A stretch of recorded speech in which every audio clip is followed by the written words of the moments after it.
Perfect. Hello, everyone. So I see everyone coming in, so we'll get started in just a minute if you're coming in right now.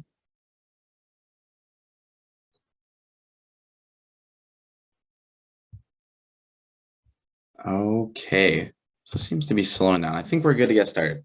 All right, so good morning, everyone, and welcome to our international live stream. We're excited and we want to welcome you into our session today. So if you're here for our international live stream, you're in the right spot. My name is Ryan, and I'll be your moderator of this session. With me today, I have an all-star panel who's going to introduce themselves in a little bit. We're excited for the path you have ahead of you and look forward to sharing all the reasons why Trent University is the #1 undergrad university in Ontario for the past 12 consecutive years. So if you're in this chat or in the live stream, they will go as follows. We're going to follow a presentation with our panelists, and then we're going to open up the floor to questions that you can ask our panelists directly. So if you want to ask any questions from the live stream, if you can put it in the Q&A section, you'll actually see that at the bottom of your Zoom chat. And again, you'll notice that you can't put in the chat. So if you do have any questions, just put in the Q&A right there, and we'll get to them at the end of the panel. Awesome, thank you. And I think we're good to get started. I'm going to hand it to our panelists right now. Great. Hi, everyone. Welcome. It's so exciting to have you all here today with us, and we're excited for your future here at Trent University. Let me just quickly share my presentation, and then I will introduce our lovely team that are here with us today. So I'll introduce myself first. My name is Jessica Evans. My pronouns are she, her, and I am one of the international student advisors here at Trent University, and my focus is on immigration. So I will be talking about how to apply for your initial study permit today. So really great to meet you. And we also have Connor, who is here from admissions. And so Connor, can you introduce yourself? Thanks, Jess. Hi, everyone. My name is Connor Koch. I am the manager of undergraduate admissions at Trent University. So any of the applications that you are submitting to Trent will flow through my office. Our team supports both domestic and international applications. So while the focus of today's presentation is on Jess and Paul, I will be delivering a short introduction as to where we are in our application cycle and some of the steps and processes that you do need to follow over the course of the day. I have an undergraduate degree in history, a Bachelor of Education, and my pronouns are he, him. Great, thanks, Connor. And we also have Paul Longhurst here today. Thanks so much. It's a real pleasure to be here, everyone. I hope this is but the first of many interactions we're going to have over the coming months and years as your journey at Trent unfolds. My name is Paul Longhurst. My pronouns are he, him, and I am the Global Engagement Manager at Trent International. What that means is I work with Jess and Connor and a great team on Trent University to support international students throughout your entire journey, from application process through your degree, graduation, and beyond. So we're going to get to know each other well, and I'm really happy that you're here today. Great. So to get started, I'm going to pass the floor over to Connor to chat a little bit about the admission process. Perfect. Thanks, Jess. And I'm back chatting with everyone sooner than I said I would be. So awesome. So a couple of things. Once again, my name's Connor. I'm the manager of undergraduate admissions at Trent. And a couple of things about applications and admission to Trent. I will also be available to answer live questions at the end, and we'll be in the question and answer box at the bottom to make sure that any of the admissions related questions are answered throughout our chat today. One thing that I do want to note, and this is something that will come up both for inquiries related to myself or inquiries directed to Jess or Paul, is a note on privacy and confidentiality. If possible, please don't provide student numbers or anything like that in any public setting or any public forum here, as they may be visible to others, and that information should be kept confidential. Anything that is extremely confidential should be emailed to us, and our contact information will be provided as well, both in the chat and at the end of the presentation for you to reach out and ask very specific, very personal questions as well. But first and foremost, applications are open for fall and summer 2023. So we do have an intake starting in May of 2023, and we do have an intake in fall of 2023. Applications for winter 2023 are closed. We are continuing to assess applications that were submitted for winter 2023, but we are no longer accepting applications for winter 2023 applications. If you are looking to make an application as an international student, we do have a contract application form that is hosted on the Ontario University Application Center's website. The link to that form is available there, and it looks like Jess just put it in chat for me. Thank you very much. You can go through that process. It allows you to apply directly to Trent and only to Trent for a $90 Canadian fee. That allows you to apply to up to 3 programs at Trent for the fall or for the summer of 2023. If you are currently studying in an Ontario high school, even if you are a non-citizen, so if you're a student who doesn't have their Canadian citizenship or doesn't have their permanent residency, you may be studying in an Ontario high school. If you are currently studying in your final year of an Ontario high school, you would apply on the Ontario University Application Centre as what we call a 101 applicant. You are only eligible to apply as a 101 applicant if you do receive a PIN number, a personal identification number from your high school's guidance office. So in short, if you haven't received that number, don't consider that application route. You will be applying through Trent's contract application form. Go on to the next one for me, Jess. Thank you. So once you submit your application, what happens after that? Well, first and foremost, we're going to tell you that we received your application. Within a couple of days of applying on our contract application, you will receive an email from us welcoming you to Trent, thanking you for your application. And then that email will also include a Trent identification number, a Trent ID. This is a 6-digit number that will follow you through your studies, through your application, through your offer, through your studies at Trent, and will continue to be your student number if you do decide to study at Trent, and then if you decide to come back in the future, if you want to come do a master's program or come back later and do a degree later in life, that number will follow you there. So something that you will get to memorize over the course of your studies. That will also invite you to our My Trent student portal. And on that My Trent student portal are many resources that you can that you will be able to use that will allow you to submit transcripts. It will allow you to submit additional documentation related to your application. You will then also be able to eventually register for courses and check the conditions of your offer and the likes through there. Most importantly, it allows you to track the status of your application. It will be where we will be able to communicate you as our admissions team for any required documents that are required for your application. This may include transcripts, this may include graduation certificates, this may include admit cards. It really will depend on where you're applying from and what information we're looking for. That'll be a tool on your My Trent portal that you can click on and see the status of each of your required documents. Excuse me, it's also where you'll be able to retrieve any email communication that we've sent from you. So if you saw an important email from admissions and you want to go back and view that because you deleted it from your email inbox or whatever it might be, you can go back and retrieve that information as well through one of the many wonderful and useful tabs on your My Trent portal. On to the next one, please. Thank you. So a little bit about timelines, a little bit about what happens when you make an application now. So like I said, applications remain open for summer and fall of 2023. We do send offers out for both of those semesters. They have started to go out now and they will continue on into the new year. If you're applying for the summer semester, so May 2023 or the spring semester, you should receive an offer early in the new year.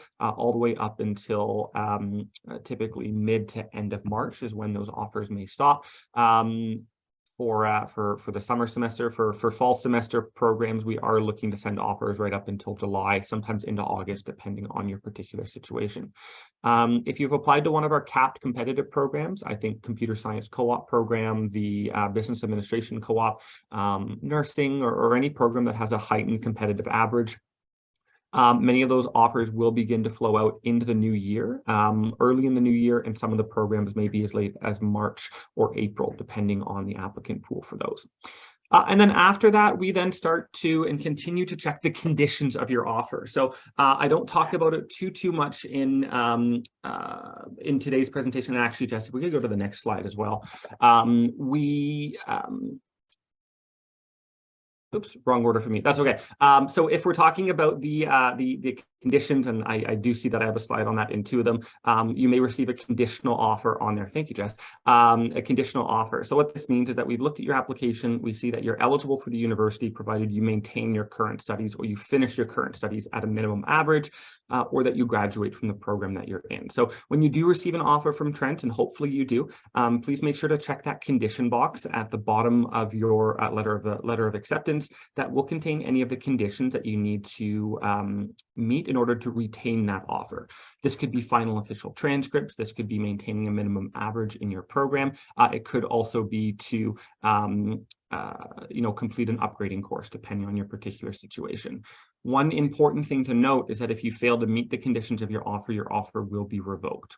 The other thing that I want to mention, and Paul and Jessica can likely speak to this a little bit more, you are able to use conditional offers as part of your study permit application. So you do not require an unconditional offer in order to begin and complete your study permit process. You can do that with a conditional offer. Okay, Jess, sorry, can you go back to the how will I know I've been admitted slide? And then next time we're going to jump 2 ahead. So I'm just keeping you on your toes this morning. So how will you know that you've been admitted to Trent? And really, we're going to tell you that you've been admitted to Trent. First and foremost, you'll receive an email from us saying congratulations on your acceptance. That will contain your offer letter. It will contain scholarship information if you're eligible for our entry scholarships. And it will also include information on the conditions of your offer. We continue to evaluate admission every time that we receive new documents. So you submit an application now based off of your predicted final year grades, and we don't think that it's going to meet the requirement yet. We'll wait on a decision, and then every time you submit new documents with updated grades, we will reconsider your application at that point. In many cases, we may issue you what we call an alternative offer, and an alternative offer is an application or is an offer to a program that you have not applied for. That may be in the case of students who've applied to our capped competitive program, say nursing, biomedical science, computer science co-op, where you might not meet the competitive average to enter into that program, but we still want you to study at Trent in the future. So you can use that offer to accept that program, take a different program in the fall or in the summer, and then apply to transfer into the capped competitive program you originally applied for. Alternative offers are automatic, they're free, we don't charge students for them. And the nice thing about our alternative offer process is that it's flexible. For instance, if you applied to the business administration accounting co-op program, we say, you know what, you're not quite at the average we're looking for, so we give you an alternative offer to the business administration accounting program, non-co-op. If you say, you know what, I'd really like to be considered for the entrepreneurship program instead, we'll absolutely do that for you as well. So those are flexible. You may need to reach out to us in order to do so. But those are always options there. And thanks, Jess, for the alternative, the received offer link on there as well. And in some cases, we may offer an alternative offer to one of our 2 degree progression pathway programs. So the first is a degree progression pathway designed for students who are just under the academic average required to enter into university, which is a series of part-time courses that students can take in order to get their marks up to the university level, at which point you proceed directly into university. The other option is a 1-year full-time college program at either Fleming College in Peterborough or Durham College in Oshawa, where you take a year of their general arts and science program, and then you transfer into Trent University in your 2nd year with a full year's worth of transfer credit. So these are both alternative options for students who are typically just under the minimum academic required average in order to enter into Trent University. Okay. Received an offer and what to accept. It's like you know what I'm going to say now, Jess. Thank you. So if you've made your application, you've received an offer of admission from Trent, and you want to accept that offer, I'm a bit biased. I think that you should accept that offer. How do you go about doing that? And the best way to go about doing that is you will need to accept the offer where you applied. So if you made an application on the contract application, you will be invited to send us an email, admissions@trentu.ca, where you'll be able to accept that offer. If you did make an application as a 101 applicant, again, currently studying in an Ontario high school where you have a PIN number that was provided to you, you will need to accept that offer on your OUAC portal that way. But the vast majority of our international applicants will be accepting by emailing us admissions@trentu.ca. Finally, after that, and Paul and Jessica will talk a little bit about some of these next steps, I believe, in the presentation as well. But after you've accepted your offer, there are lots of resources for us to support you through your your transition into university, both on our Trent U Bound page, our orientation page, and also support with academic advising. So course registration, what courses to pick, especially if you're coming in as a transfer student. So that's my very quick overview of our admission process and our admission cycle at this point. I do see that there's some Q&A questions in there and maybe some questions in chat, but I will pass it over to Jessica and Paul for the second part of the presentation, and I will be available throughout the presentation for questions as needed. Thank you, everyone. Thank you so much, Connor. So jumping into Trent International. So Paul is going to first introduce our department to you and how we can support you throughout the lifespan of your degree. And then I will jump into chatting about study permits and how to apply. So I'll pass it off to you, Paul. Thanks so much, Jess and Connor. Yes, Trent International. So as Connor mentioned, once you accept your offer, a whole new portfolio of supports are available to you, and Trent International will become one of the main ones that you'll be leaning upon for support as you register courses, as you plan your arrival to Canada, as you apply for your immigration documents, and as you navigate your academic journey here, regardless of what program you're in. We are here to help you.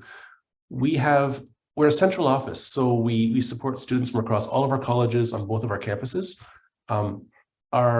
Our main office, or our primary office, is on the Peterborough campus in Champlain College, which is where I'm located right now.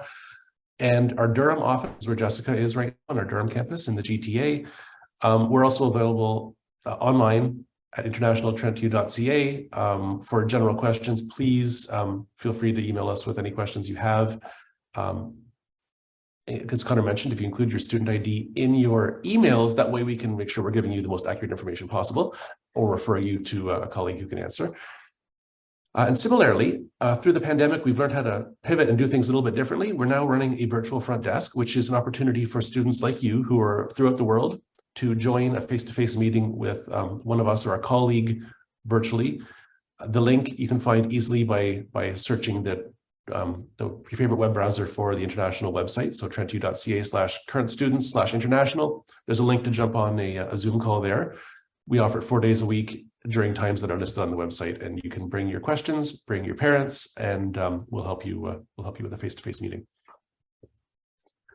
We provide a whole spectrum of specialized services to support international students, immigration being one of the primary unique needs that international students have. As you're going to discover through Jess's presentation, it's really, really important that you understand the steps and the requirements that the Canadian government will require you to adhere to when you come to Canada. With them come responsibilities, they also come privileges. So we're going to make sure that you get your application in, complete, and as likely to be successful as possible, and we'll help you throughout your journey if your immigration status changes, if you're bringing family members, if you need to apply for a work permit, etc., extend your study permit. We can cover all of that with you. Additionally, our advisors are academic advisors, so they can help you in selecting your courses, in changing your majors, in navigating any academic road bumps you have along the way. We have the expertise and the experience to help you through those journeys.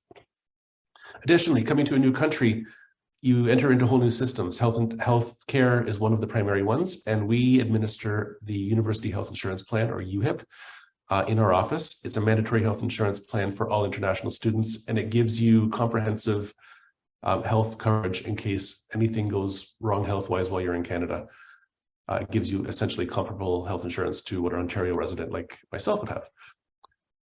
We also offer study abroad and global learning opportunities. So even though you're coming to Canada to study at Trent, in your upper years, there are also opportunities for you to study abroad again. So you could double internationalize your degree, build a really international portfolio, which will only help you for your networking, your opportunities for the future. Some of you may be coming to study at Trent, but maybe your English skills aren't quite up to the academic level that you need to be successful. One of the options that we have as an admissions pathway is for you to come and do our English as a Second Language, or ESL program, for a term or a few terms to get your English up to the entry requirements that we have to study at the undergraduate level. Finances are a huge deal too for students. We know it's a big investment for you and your family, and we're here to help.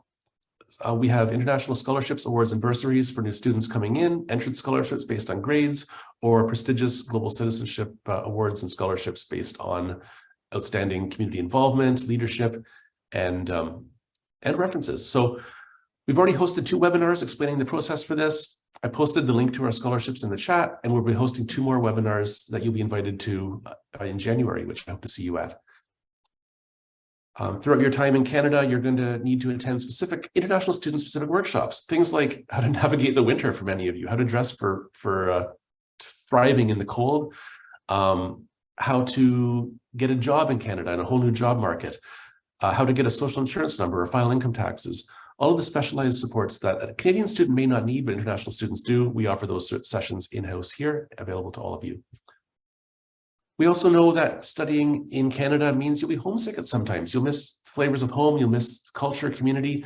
We have lots of opportunities for social events where you can share what you love and miss about home with other students, as well as connect with students from all around the world and learn what they love and how they connect with home. Plus, learning the traditions and the celebrations that Canadians here celebrate as well. So lots of fun, lots of food. We have the best food and music on campus, guaranteed. We have pre-arrival support. We have a series of webinars and orientation to make sure that you are ready to come to Canada. This is kind of your first step in that series of pre-arrival webinars where we are explaining the immigration requirements, and we'll walk through our pre-arrival orientation in a later session. And then once you get here, we're going to make sure that you connect not only with staff, colleagues here on the campuses, but also with senior students who have been in your shoes, international students who have come, adapted, succeeded, and are going to walk you through the challenges you're going to face in your first days and week here at Trent. Great, thank you so much, Paul. So one of your next steps prior to coming to Trent is that you're going to have to apply for a study permit. So first and foremost, I just wanted to talk about some of the immigration documents that you require to come to Canada to study. So what is a study permit? So essentially, a study permit is a document that's issued by IRCC, so Immigration, Refugees, and Citizenship Canada, and it defines your status in Canada as a temporary resident and specifically as a student. It looks something like this, and essentially, anyone who wishes to study in Canada for more than 6 months requires a study permit. It has specific conditions and requirements that you need to meet in order to keep it valid. So for instance, if your study permit is not issued for the length of your study, the full length of your studies, or it takes you a little bit longer to complete your studies than expected, you are required to extend it. You also have a responsibility to actively pursue your studies and make reasonable progress towards the completion of your studies. And then most folks, so if you're an undergraduate, postgraduate certificate, master's or PhD student, or an exchange student who who applied for a study permit, you'll also have working conditions that will allow you to gain some work experience while you're here in Canada as well. The most important thing, or maybe the largest part of confusion, is that your study permit is not an entry document. So it is the document that defines what you can do once you enter Canada, or what you can and cannot do. Which brings me to entry documents. So in order to enter Canada, foreign nationals require some sort of entry document, and the document that you require depends on your country or territory of citizenship. So folks that are from visa requiring countries require what's called a temporary resident visa to enter Canada by any mode of travel. So whether you are entering by land or air, you have to have an entry visa. Folks often call the temporary resident visa a student visa, study visa, an entry visa, but all of these are a temporary resident visa, or a TRV. And so a TRV looks like this, and it is a document that's placed directly inside your passport. And in most cases, it's going to be issued the same length as your study permit. Some foreign nationals are from visa exempt countries. And so what that means is that you don't require a temporary resident visa, but instead you require what's called an electronic travel authorization, or an ETA, to enter Canada by air specifically. So an ETA is different from the temporary resident visa in the sense that you won't obtain a physical document. Instead, it's electronically linked to your passport. So when your study permit application is approved, you will obtain your ETA number in your approval letter. And then, of course, there are some foreign nationals that are exempt from these entry document requirements, and they may enter Canada with their passport only. And so I think Paul popped in the link there, or a link there in the chat for you to see the entry requirements by country. So when should you apply for your study permit? Essentially, apply as soon as you obtain your letter of acceptance from Trent. As you know, study permit processing times from outside of Canada have been delayed throughout the pandemic and currently as well.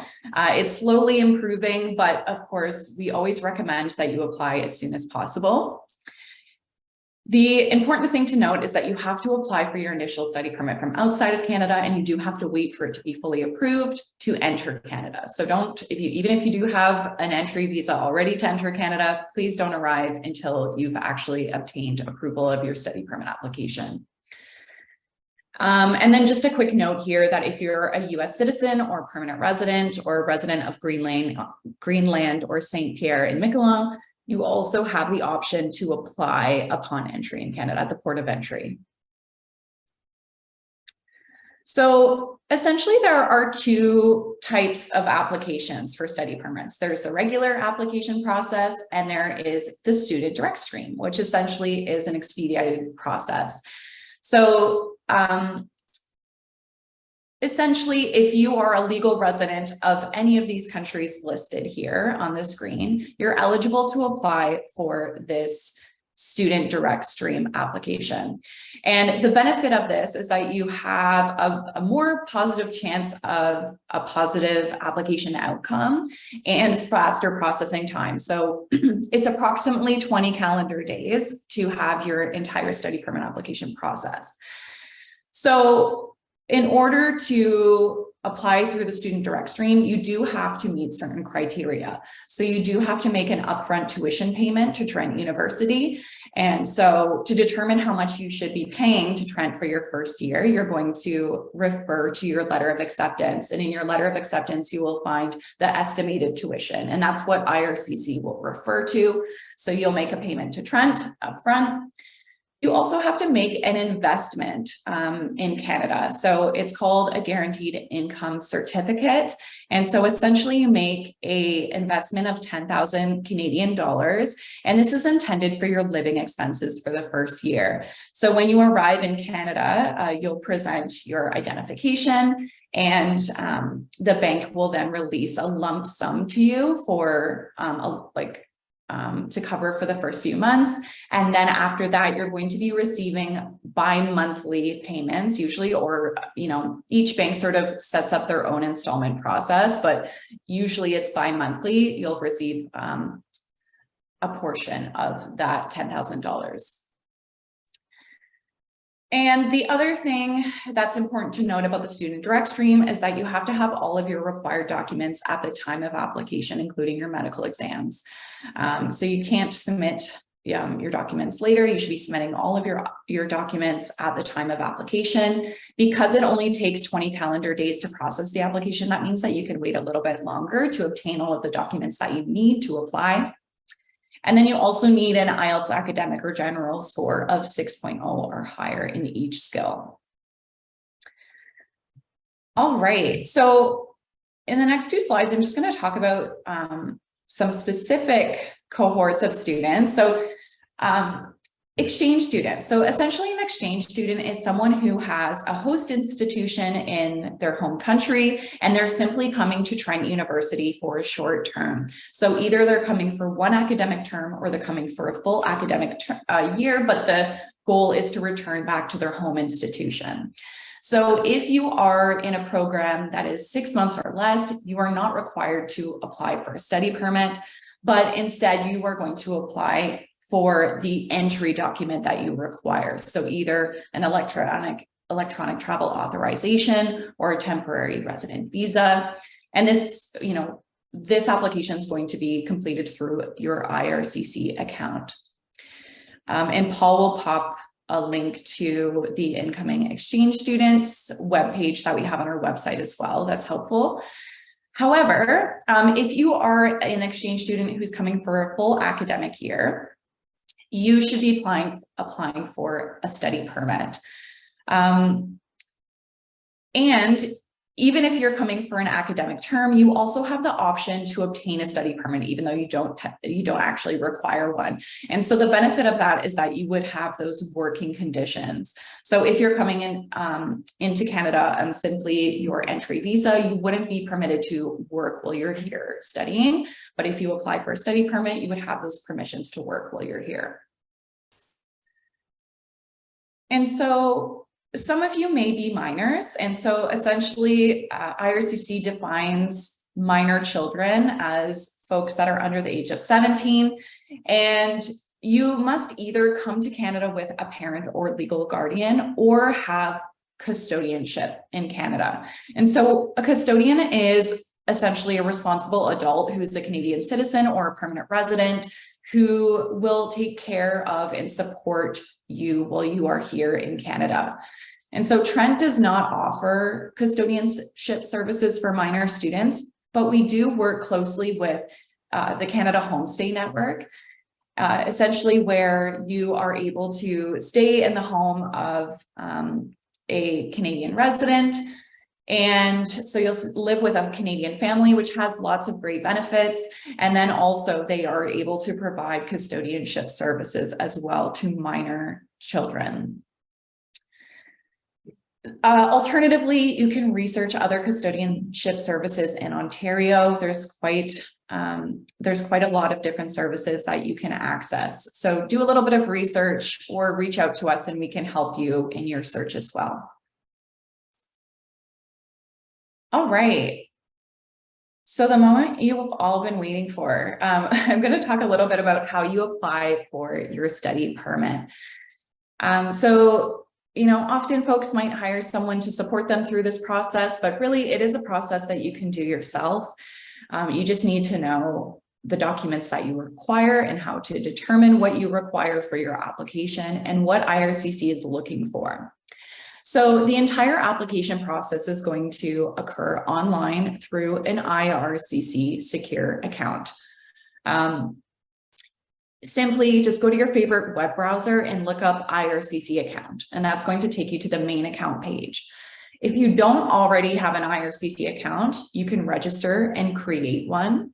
You have two options.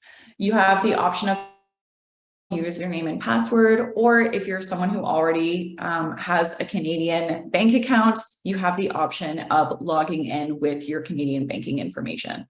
But most of you are probably going to make your own what's called a GC key, a Government of Canada key.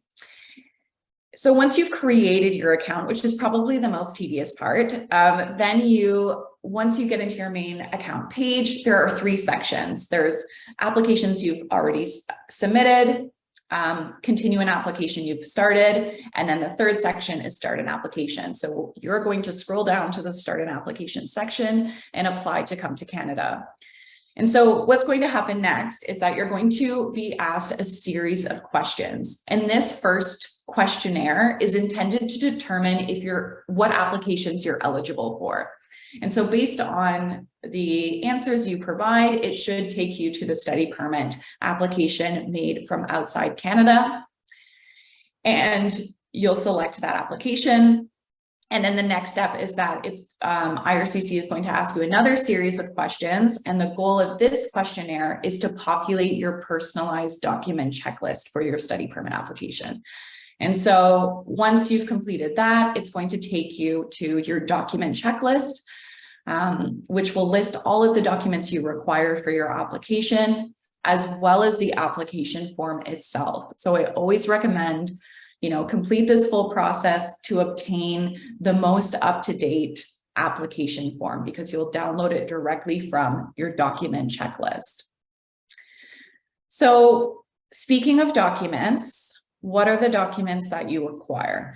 I mean, the answer is basically that it depends. It depends on where you're applying from, but all applicants are going to have to complete the application form itself, which is application IMM 1294, which is the application for a study permit made outside Canada. And then The three main supporting documents that all applicants require are proof of acceptance to Trent University, proof of identity, and most folks are going to submit their passport for this, and then proof of financial support. And this is a really important one. So IRCC wants to see that you have tuition for one academic year. So whatever tuition is stated in your letter of acceptance, plus $10,000 for you, the applicant, plus an additional $4,000 for the first dependent family member that you have accompanying you to Canada, and then $3,000 for each additional dependent family member after that. And then depending on your circumstances, you may require documents that are specific to your visa office, which I'll talk about next, biometrics, so your fingerprints and photo, a medical exam, custodianship declaration, family information forms, and then additional documents as required. So what's really important to note is that each applicant also needs to refer to the visa office instructions. So you need to determine what are the requirements for your country or region and include those in your application. So I'll just pop the link here in the chat for you quickly so that you can take a look yourself while I'm explaining this. So on the IRCC website, you'll select your country or territory, and then it is going to list all of the requirements for an application made through that visa office. So this is just an example here, but included in this application package for applicants in Afghanistan is the document checklist for study permit application, the visa office instructions, which have their own document requirements, and then the application for a study permit, and then these additional forms that you may require depending on your circumstances. So make sure that you checked that you know those visa office instructions. And so the other important thing that you should be considering when you're submitting your study permit application is what is IRCC looking for? So essentially, they are looking to see that you will leave Canada at the end of your authorized stay. So keep in mind, even if your goal is to become a permanent resident of Canada, that is not the purpose of this application. This is a temporary residence application. And so IRCC needs to see that you have strong ties to your home country with a goal to return home after your studies have finished. And so, you know, strong ties can be maybe you have a family home. They want to see that you have family members in your home country, community membership. Maybe you have investments. So however you can show that your intention is to return back to your home country. You also need to show sufficient financial resources. So I already went over that. IRCC is very specific on the minimum amount that they want to see. So tuition for one academic year, plus $10,000 for yourself, and additional funds for your dependent family members. And then lastly, you need to have a study plan that is clear. So you'll have to include, most applicants are going to have to, you know, and I really recommend everyone does include a study plan in their application. And so essentially this is a very short essay where you're going to explain to IRCC that your educational path, your career goals, and you know, how they're connected. And so it's really important, especially for maybe you're someone who has previous studies and you're changing your direction or you're continuing on in your studies. You need to show a clear link in trajectory for, you know, your educational path. So make sure that you're explaining yourself clearly to IRCC. And then after you apply, what do you need to know? So essentially what's going to happen is that when if your application is approved, IRCC is going to email you an approval letter. So it's called a letter of introduction or a port of entry letter of introduction. This is not your official study permit, but this is confirmation that your application has officially been approved. And so what happens Next is that you are going to find instructions in that letter that indicate how you are going to obtain your visa if you are from a visa requiring country. So that you're going to be asked to submit your passport to the Visa Application Center for visa stamping. Or if you are visa exempt, your electronic travel authorization number will be noted in your letter of introduction. So you don't have to do anything else. So what you're going to do is when you arrive in Canada, you should be bringing along with you your letter of introduction, your letter of acceptance from Trent, and then all of the documents you submitted along with your study permit application. And you're going to present these again at the Canadian Port of Entry. And so the officer is going to assess those documents, and then they will issue you your study permit. And so what's important is get your study permit, don't rush away, make sure you read it through, make sure that your name is spelled correctly. If you think you should be eligible for working conditions, you ask the officer. It's really easy to make those changes when you're still at that desk with the officer, than having to do it once you've left the port of entry. Okay, and that's it. We have time for questions now. So let me pull up the Q&A here. Connor, did you see, maybe I'll start with you. Do you have any specific questions that you would like to answer? Yeah, there's a couple in here that I think would be good to answer, and I can definitely go through a couple of these. The first one here that I'm going to answer asks, what if somebody that wants to apply for admission into the university, but that they don't have an English proficiency or English language test result? And from the admission side of things, it'll depend on where you're applying from and your academic history as well. So in most cases, students from a non-English speaking country will need to provide some proof of English language proficiency. That could be in the form of an IELTS test. It could be in the form of TOEFL. It could be in the form of a Duolingo test. We accept all of them. There are other ways that you can meet that English language proficiency as well. You can meet that by having studied for a certain number of years in a university or college level environment, or for a certain number of years in English high school as well. So there are a number of ways that you can apply without having an English language proficiency result. All of which are available on our website under our admission requirements. After that, there's another question asking, this student has received an offer and an acceptance. However, they wanted to know if they should continue with their current university next semester or if they should take a gap semester. And the answer to this is it will depend on the conditions of your offer. If you are admitted on the basis of you finishing that university studies, you will need to finish that in order to retain that offer. If you do end up taking a gap semester, you do need to let us know, and we will need to reassess your application as your academic history or your predicted academic history will have changed as well.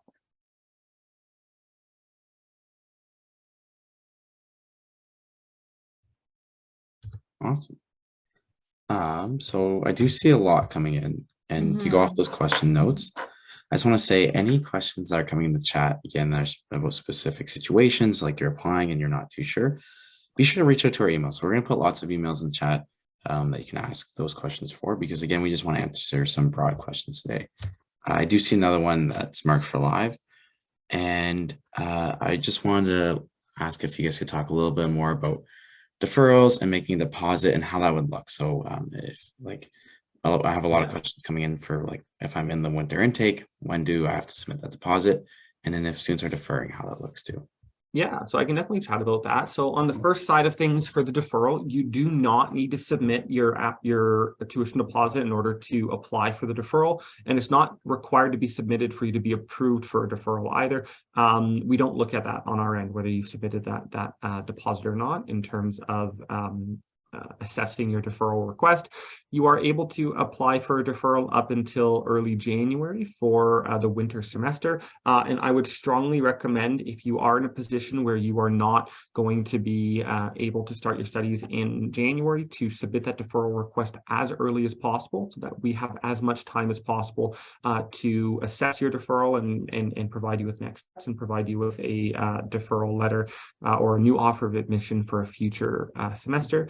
You're able to defer up to a maximum of 3 times or up to a maximum of 1 year from your original application date. So if you applied for September 2022 as your first intake, you can apply to defer to winter. You can winter 2023, summer 2023, or fall 2023. You cannot apply for a deferral that is more than 12 months away from your original application date. So winter 2024 would not be approved. You would need to make a new application. In addition to that, for deferrals, you do also have to have met all of the conditions of your offer already. So this includes final official transcripts. Your deferral will not be admitted, will not be approved if you have outstanding conditions on your offers. That is something else that you'll need to consider as you're making your deferral requests over the coming weeks and into the new year as well. Amazing. Thanks, Connor. So I think another question that kind of goes over many questions coming in. So let's say students are joining us today, or potential students, and they've already applied, but they're not too sure what their next steps are. So maybe they haven't heard back yet, or maybe they have heard back and they're not too sure where to go from there. And then I think with that question, if we could also answer some of the payments. So a lot of students are asking, where do I make the payment to and how does that work as well? Jess, did you want to answer that one? Sure. So once you've been admitted to Trent, if you haven't received your next steps, or if you're not sure, I would say reach out to us, and we're happy to provide that information. So you can reach out to us at international@trentu.ca. We also have a really great website that I will share with you. Maybe I'll share my screen right now. Okay, so this is our Trent International webpage, and what you can find on this is a section that's specific for new international students. And so it's going to walk you through those next steps. So we have a new international student checklist that walks you through from accepting your offer all the way to arriving at Trent University. It also walks you through new Trent International student orientation. We also have a global ambassador program, which is a peer support program, which connects you with upper year international students, and then course registration as well. So I'll pop this link in the chat for folks. And then I'll also link you to information on how to make a payment from Trent and all of the accepted payment methods. I hope that answers the question. I think that really helps. And again, to go off that point, so any specific questions that we have coming in, it's really great for us. But again, we want to look at those through different systems. So if you use one of our emails and send those questions there, if you're worried about your application process or anything like that, we'd love to help that way too. I think a good question to ask next, that kind of relates to other questions coming in too. And this one might be more for you, Connor. The postgrad certificate programs. So there's a lot of questions coming in about that. What are the requirements for those programs? And then is there any difference from the information that was related today with those programs that students have to be aware of if they're thinking about going to one of those? Nope. So there's no difference in the requirement, or there's no difference in the programs. The deadlines remain the same. The deposit deadlines remain the same. The deferral deadlines remain the same. The only difference between our undergraduate programs and our postgraduate certificate programs is that our postgraduate certificate programs require students to have an undergraduate degree. So a bachelor of arts, bachelor of science, a 3 or 4 year bachelor's degrees, college certificates, or high school diplomas do not meet this requirement. You do need to complete an undergraduate degree in order to be eligible for that program. Amazing. Thanks, Connor. Okay, so just getting through these questions too. This one's more for you, Jessica. So these kind of go hand in hand, but how do they show proof of financial resources?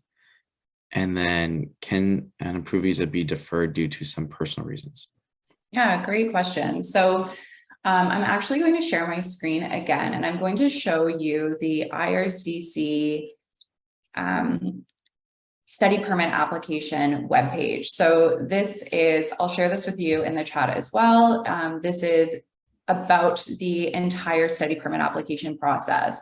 So if you go to the tab for Get the Right Documents, it's going to go through a lot of the documents that I was explaining today, including proof of financial support. So as mentioned, you have to prove that you can support yourself and your family members while you're here in Canada. And you can prove that you have the funds to support yourself in many different ways and in combination. So you could have proof of a Canadian bank account in your name, a guaranteed investment certificate from a Canadian financial institution, proof of a student or education loan from a bank, your bank statements for the last 4 months that show that you do have enough funds to support yourself. You can show proof that you've already paid your tuition fees to Trent University and your housing fees.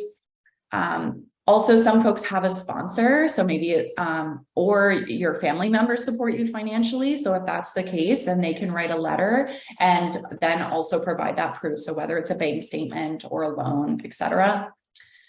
And then you can also show proof that you might have a scholarship. So, I mean, that would be noted on your letter of acceptance in most cases.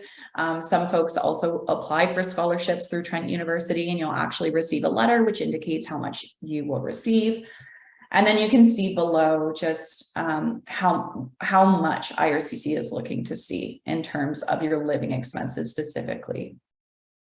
So I will pop this link in the chat. And then someone was asking about how a deferral impacts your study permit. So essentially on your essentially you need to enter Canada within 12 months, but your letter of introduction will have an expiry date. You need to make sure that your medical exam is still valid at the time that you are entering Canada. So let's say you were originally coming for January 2023, but you've had to defer to the May intake. That's okay, as long as you're arriving before your letter of introduction, which is the study permit approval letter, before that expires. And you'll also want to make sure that you're getting an updated letter of acceptance to show IRCC as well. Amazing. Thanks, Jessica. Okay, so another common theme I'm seeing in questions is we have a lot of students or people who are applying to Trent saying, when will I hear back? I applied, I'm not too sure yet. And how should I check when I got accepted? What should I be looking at? And I can kind of start to answer this one. So, or Connor, if you want to as well, but I was just going to say, when you do apply to Trent, there's different, it depends what program you're applying to, when you apply, things like that. So you want to keep checking your portal to see when you got admitted. And again, it might depend when you hear back, depending on the program. Again, when you applied, early offers of admissions and conditional offers, when we get those transcripts and things like that too. So the time range kind of varies, but I'll kind of pass it to you too. Thanks, Ryan, and that's exactly it. So it's really hard to give timelines as to when offers come out. We are, first and foremost, we are currently sending offers for all 3 semesters right now, winter, fall, or winter, summer, and fall. We've been sending offers for all 3 semesters for a couple of weeks now. And the admission timeline for you as a particular applicant depends on when you get us all of your required documents. And I've answered quite a few of these questions in chat, so thank you for bringing it up, Ryan. But if you're currently sitting on a 3, a 4, a 5, a 6 week wait on your application, please log into your MyTrent portal and check your required documents tab. This tab will tell you what we are waiting for, and if there's anything on that required documents tab that is outstanding, so something that hasn't been submitted, it's most likely that's what we're waiting on in order to make a decision on your application. So you need to make sure that those required documents are checked, that you've submitted all of those documents. If your application, and then typically once we receive all of the required documents, it can be anywhere from 2 to 3 weeks for an application to be assessed, depending on the time of year.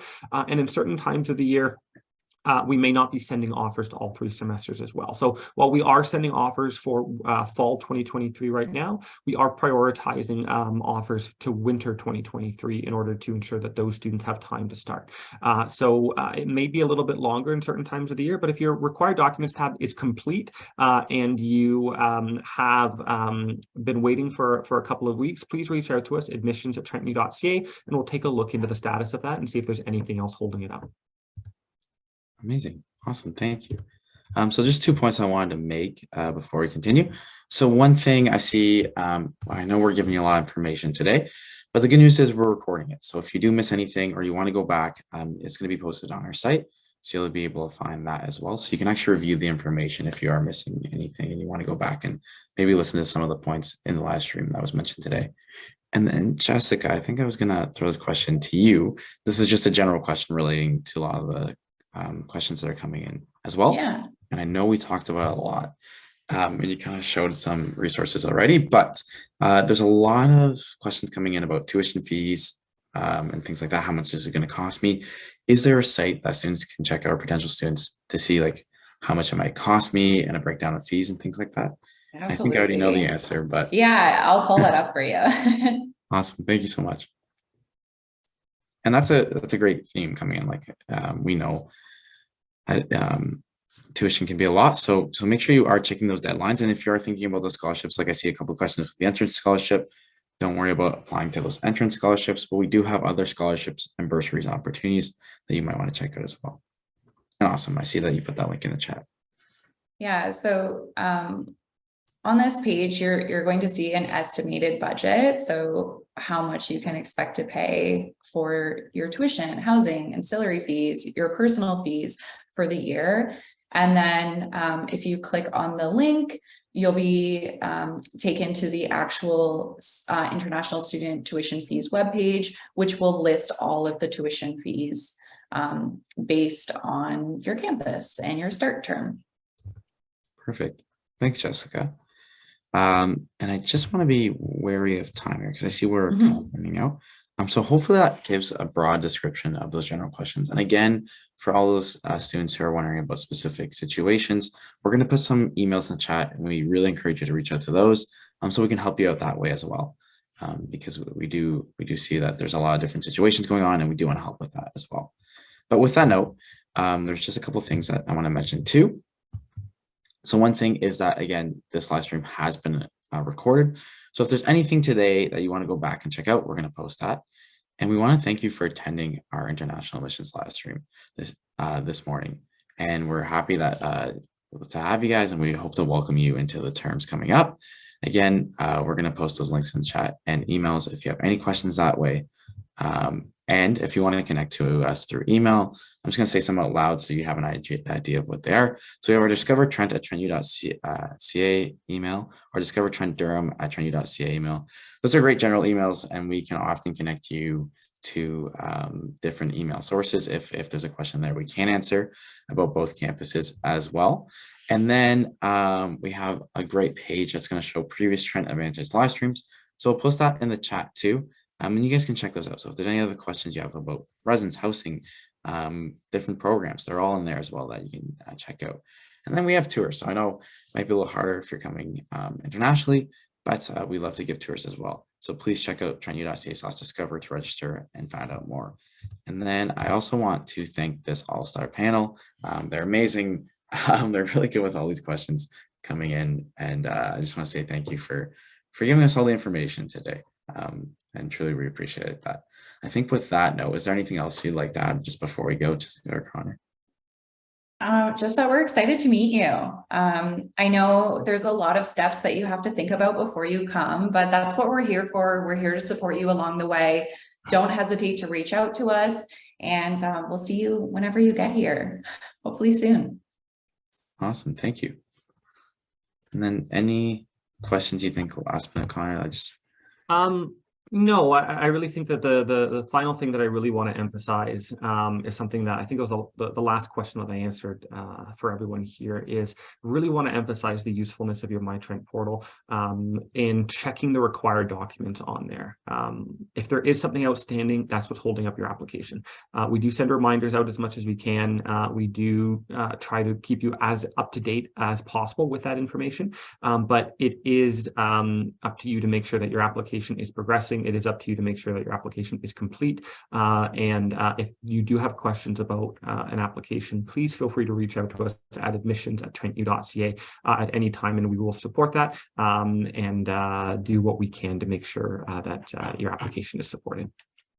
Amazing. I totally agree. We get tons of calls every day, and a lot of times, like I haven't heard back, and I applied this long ago, and it's often to do with, well, we're missing a transcript or this fee or something like that as well too. So just like Connor mentioned, we're here to help, but make sure you're checking that MyTrent portal so you can check that as well. But awesome. I think that ends our live stream. Thank you again, guys, and we really hope to see you at Trent in the future as well. Thank Thanks, you, everyone.